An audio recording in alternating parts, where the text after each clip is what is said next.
Hey guys, Tony Maritato here. So in this video, I'm going to take you deep into creating a gSuites EMR. I'm going to show you exactly what I would do, how I would start to build out some of the tabs. I say tabs because I'm using Google Sheets. I think Google Sheets is a far more effective tool to use than Google Docs when we're looking at an EMR. And I'll explain why, but the main thing is it's just so easy to pull content forward into new pages. So let me get in here and share my screen. Let's say, for example, and anybody who's purchased the Medicare billing course, you guys get this template for free. Let's say this is the template that I'm going to use. This is going to be your master template, right? So if I click on it, go in here, I have not put in all of the tabs that we're going to use because this is a demo. But basically, you have your CMS 700 form. In fact, I'm going to get rid of that too. You have your daily note template, super basic, no customization in here. This is going to be true. I'm just going to say daily treatment complete. Okay, I can actually do physical therapy. So what I would do is I would take this. Let's go from I get a new patient. New patient comes in, we admit them into our patient management software, whichever one you're using. Most of my demos use PracticeMate as the free patient accounting software. But I would open my master template. I would click on make a copy, and I would name it, for example, Smith P. And then if you want, you could do like 2019-01-18. I always arrange them by year first, then month, then date. We can share it. We can copy comments. I'm just going to leave it all blank, and I'm just going to hit OK. And so each new patient that comes into your practice gets a new Google Sheets file. And then on the file, we have this, which is where you basically complete your plan of care. If you want to add additional information beyond the scope of this form, certainly you can add pages. But for right now, we're just going to stick with this.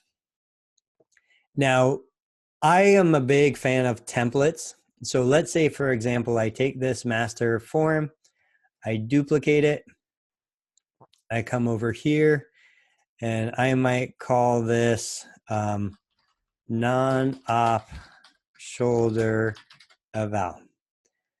And then I can duplicate it, and I can call this post-op. And actually what I would probably do is take this, put shoulder eval in front. This way I can organize them. Copy, paste, and then get rid of that stuff. Right, so I would do something like that for non-op shoulder, post-op shoulder, non-op low back, post-op low back, non-op neck, post-op neck. You get the idea. And then within each one of these, so for example, let's say shoulder eval, non-operative shoulder eval. Medicare only requires long-term goals, but certainly you can I use short-term goals, impairment goals. For me, typically I will use 4 short-term goals, 4 long-term goals. And I'm going to populate a couple of things because these are generic evals, right? So let's say one of my first goals is increase shoulder, whoops, I don't know why I'm capitalizing everything. Shoulder, active range of motion, flexion to greater than 120 degrees in 2 weeks. And then I might do lift, let's say 10-pound load in affected hand or affected limb greater than 90 degrees flexion in 2 weeks. Right? So you get the idea. I'll throw some goals in here. I would put 2 more short-term goals. My long-term goals might be sleep greater than 6 hours pain-free in 4 weeks. I'm thinking of like the upper extremity functional index, you know, throw piece of paper in waste basket in 4 weeks. Pain-free, independent dressing in 4 weeks. Okay, so I have my long-term goals, my short-term goals in there. The plan of care, this isn't about building templates. So the plan of care for me usually goes through the phases of healing. I try to pull references from Kisner, Colby, you know, and other accepted resources within the profession of what the plan of care should involve. I don't just say like 97110 and 97112, and I don't just put codes in there. I actually put something substantial to say that, you know, reduce pain, facilitate function, increase strength in the structures around the tissue, right? So we would put all that stuff in there. And we would build everything out related to a non-operative typical presentation for a patient who has non-operative shoulder pain. They're probably going to have, you know, winging scapula, or if they're young, protracted, elevated anterior tipping scapula, you know, increased upper cervical extension. We're going to have these impairments associated with pain and limited range of motion and decreased strength. They're going to have functional limitations, probably associated with decreased ability to lift overhead, reduced strength due to pain, you know, which makes it so they can't carry a laundry basket. I usually include sweeping, vacuuming, certainly dressing, bathing, grooming, any of that stuff. So you throw all that in there. And then this is what we do. We have a daily note template for the tab. We're also going to create a fax.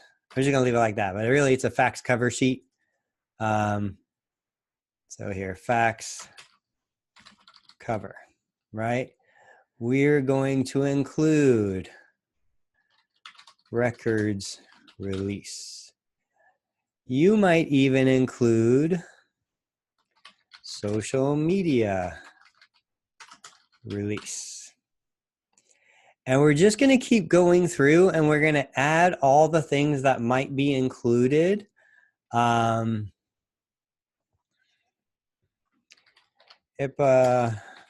privacy notice. I had a list of these, but I'm just going through this so you get an idea. Okay, so let's say we have all this information, right? And what we can do, just because I love color coding, so maybe I color code these so that I know, you know, my shoulder evals are orange, and then my back evals are red, and my neck evals are blue. And so basically what's going to happen is, let's say, for example, I've got a patient who comes in and they have, you know, non-operative shoulder pain, and they're looking to start care. And so we want to admit that patient in the account. And so we're going to come in here, we're going to say, okay, so it's, we already said it's Smith,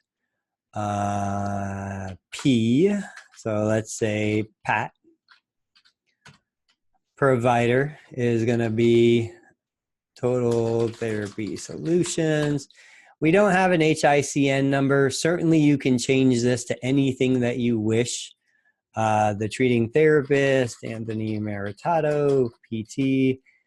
We don't have to do a medical records number. It is optional. Usually if I am going to do one, what I do is I do SP for the initials, and then I'll do the date, 2019 01/18.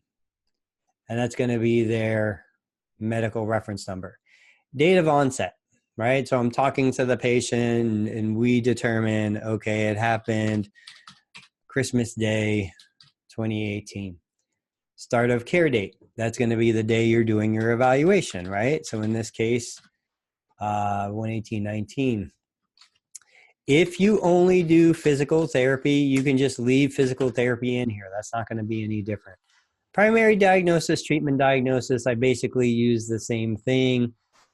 In this case, shoot, I had it in there. Let's do a quick left shoulder pain.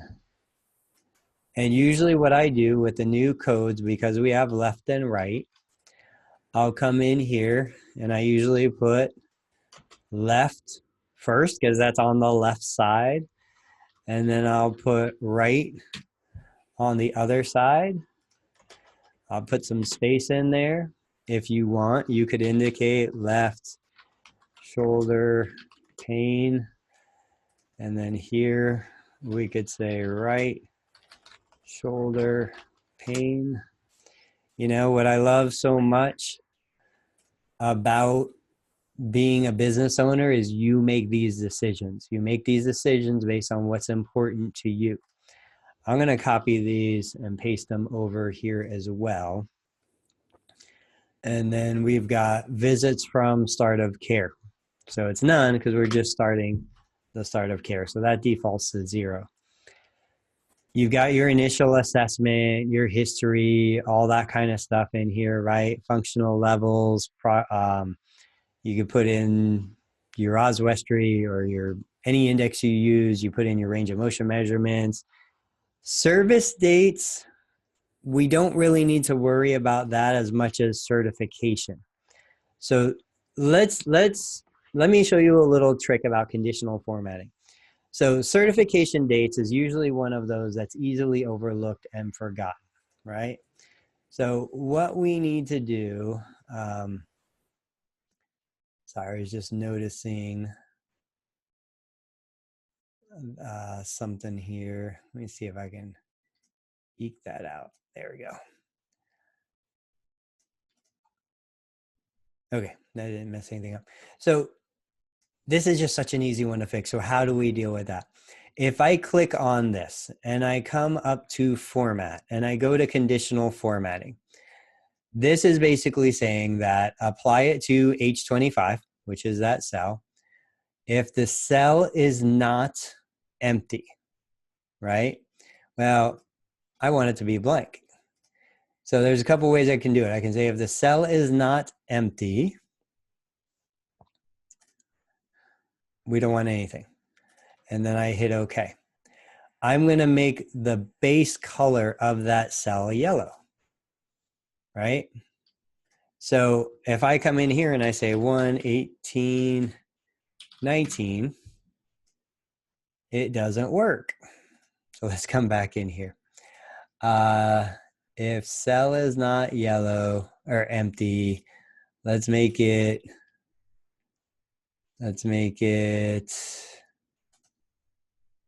oh, I know why. Cell is not empty. We want it to be not clear, white.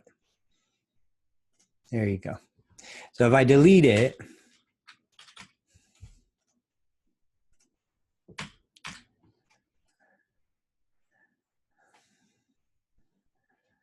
okay. So let's take a look at this. And we're going to do some conditional formatting on these two cells. So basically what we're going to do is we're going to add a rule. It's on the cell that's highlighted. We're going to say if the cell is not empty, we want it to be yellow. Not the text. We want the backfill to be yellow. If the cell is empty. If the cell is empty. Okay. So now what happens is I come in here, I type in 1, 18, 19, and the cell is now normal. If that's not there, the cell is yellow. I do the same thing here, add rule. When the cell is empty, always takes me a second, we want it to be yellow. If I want a little bit of a different color, I can make it orange. This way you can more clearly see, you know, but the idea is, okay, so now I know I need to come in here. I need this to be populated, and I'm going to make my plan of care for 4 weeks. So this has to be populated. And now I do a quick search. There's no color on the screen, right? So I'm going to get rid of that. Other stuff. I mean, it really can be this simple. You can say, well, these cells all need to be populated. So if the cell, isn't this silly that I can't remember, is empty, we want it to be yellow. So if I delete it, I just deleted the rule, sorry. If the cell is empty, we want it to be yellow. Done.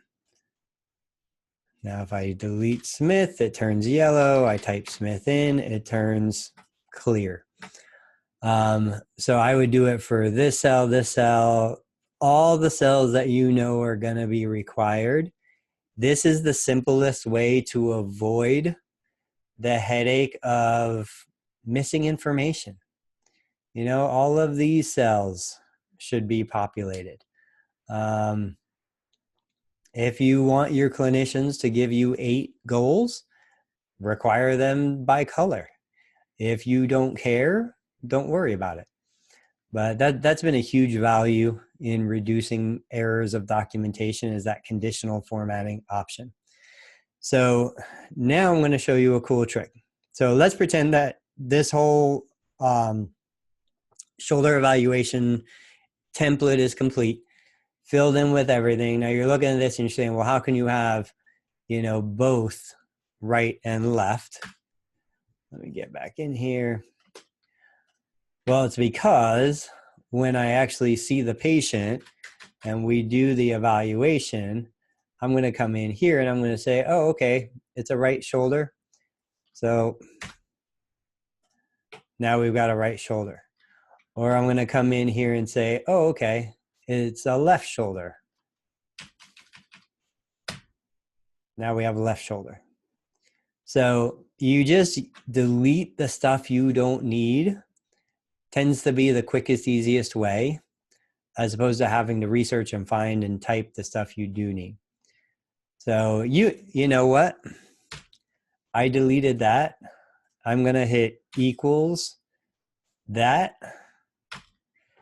And so now, programmatically, there is nothing I have to do in treatment diagnosis. As soon as I come in here and we determine it's right shoulder, I backspace, hit enter, it updates both cells. So those are the kinds of shortcuts and programmatic things that you can do just to speed up the documentation. So let's take this. I'm gonna steal you guys for just a couple more minutes. Let's say I do a full-on eval.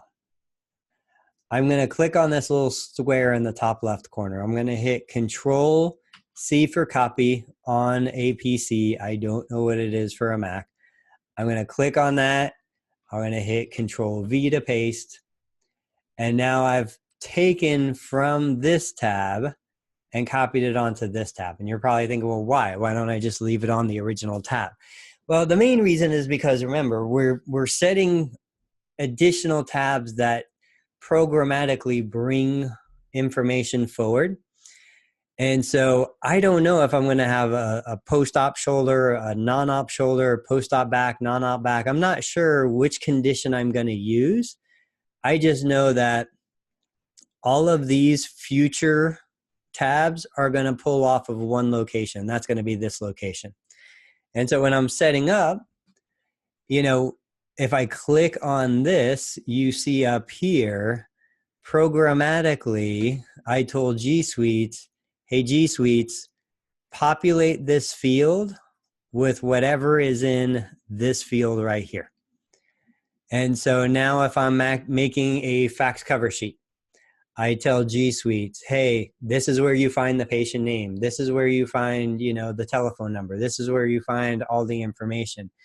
And so as long as this is all populated and has the information that's required, every other tab in the medical record is going to be pre-populated with that same information.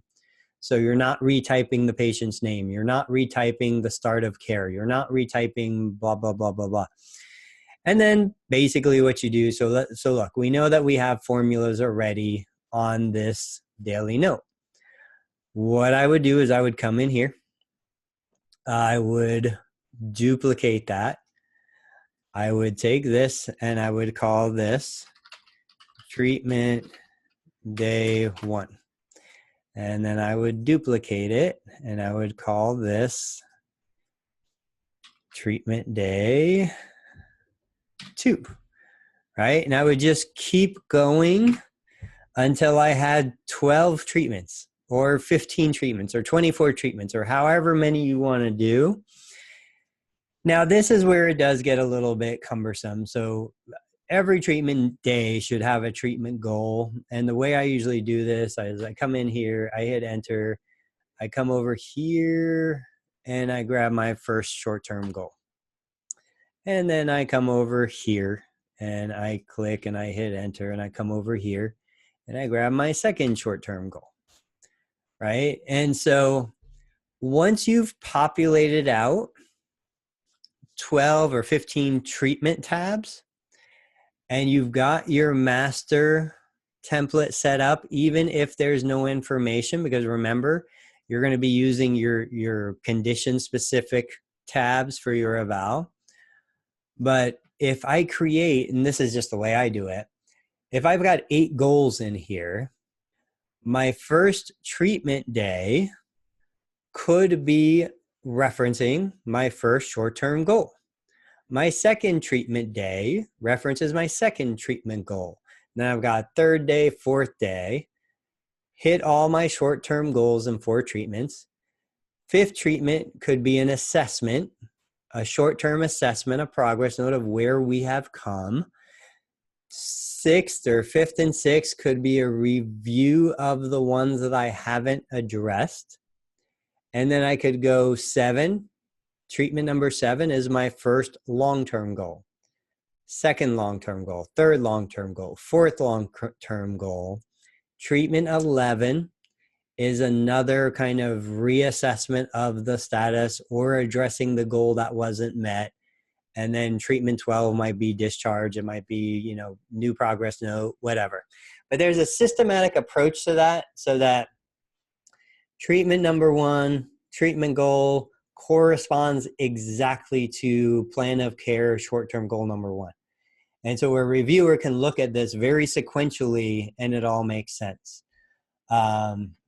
So this is the rough draft of how I would start using Google Sheets to build out an EMR. You can, of course, beautify all your work. You can import logos. You can do other things. Cool stuff here. So you can get gSuites on your phone. I set up this treatment note. Let me see if it's still formatted the right way. So that we have loads of extra space on the page. Assuming we're not printing this out for anything, why in the world would I not take advantage of this extra space and on my phone, snap pictures of my patient, immediately or directly upload them into the gSuites, post it right there, delete the picture from my phone, you know, and then this way we have objective visual. You can use those little apps with goniometers and you can put them on the daily notes And so at the end of the course of care, you have all these great visual representations of how well your patient is doing. I've toyed with different ideas. Well, what do we do when we're done? I tend to believe that what you would do is you would export every one of those tabs that has content as a PDF, and then you'd package that PDF into a single document so that you could upload it. If you're using PracticeMate, you can upload it into PracticeMate, and it stays with the accounting side of the information. I'm still working on developing the treatment note. I'm going to use these treatment notes a little bit to see how it works, but kind of in the back of my mind, because you guys are probably looking at this, you know, I probably think of something like this would be Therex, right? And this might be bike, and this might be calf stretch, and this might be, you know, foam roll, right? And then you might have your manual. And so then you've got your STM. This is a shoulder we're thinking. So like upper trap, levator scap, rhomboids, right? Whatever other tissues you want to rub. Certainly you can have glenohumeral lobes. And then we come in here, and this might be functional activity, and we're doing 10-pound basket carry. And we might do a paper toss times 5 feet underhand. And we might do grooming top of head. And so you've got your stuff, and obviously you can add an infinite number of lines. Yes, you would put how many minutes and what resistance and the seat setting and all that kind of stuff. But what I'm kind of thinking is, so this would be the date of the treatment. So let's say, you know, here's your date of the treatment. You could do, if you wanted to get really crazy, time started was, you know, 08:03 a.m. And then over here, you could say, which I would never tell anyone to do, 13 a.m., right? What I would probably more realistically do is take that time and then come down to the end and say 27 a.m. And then you would get your total minutes based on the difference between the start time and the end time. And then you start your STM at 8:30 a.m. If you use military time, you don't have to do a.m. and you finish it at 8:45, right? And so I think this is probably a more practical way to actually do your total minutes and documentation. But I just wanted to show you that I don't think there's anything else I want to share or use in this video specifically. But I will say that I am going to dedicate the next week to really building this out and adding as much functionality and as many resources as I possibly can, because I want this to be a resource that anybody who has taken the Zero to Paid program, my course for teaching you how to bill Medicare, I want this to be a free resource for you. And I think it brings huge value, you know? So then the next question is always, well, how do you integrate this into the billing software? You don't. I'll show you how to make a form. So if you want to email a form, Google form to a patient, let them fill in some of their information, and then we can integrate the information that comes from that form into this. But there really is just no good way to take this patient and programmatically admit the patient into PracticeMate. But, you know, you're talking about a relatively short amount of time. I mean, I'll shoot a video next admitting a patient into PracticeMate from start to finish. My guess is it takes about 3 to 6 minutes if you have all the information available. So it just needs to be done. And once it's done, you're done. But I'll share this out to the group. I hope this brings you some value. I just put this together. If you see something I'm missing, you know, that everything isn't in here, that needs to be in here, right? I acknowledge that. This is a work in progress. This is a rough draft. This is just to get your wheels turning so you can start to understand what's available, what's possible, what you could do within the gSuites platform. And if you have better ideas, tell us, share them. Like, I'd love to hear what you're doing already, what you think might be better. I'm not going to learn. We are not going to learn unless people like you share your information. So that being said, I hope this brings you guys some value. I'll share it on the group and I'll catch you guys later. Thanks for watching.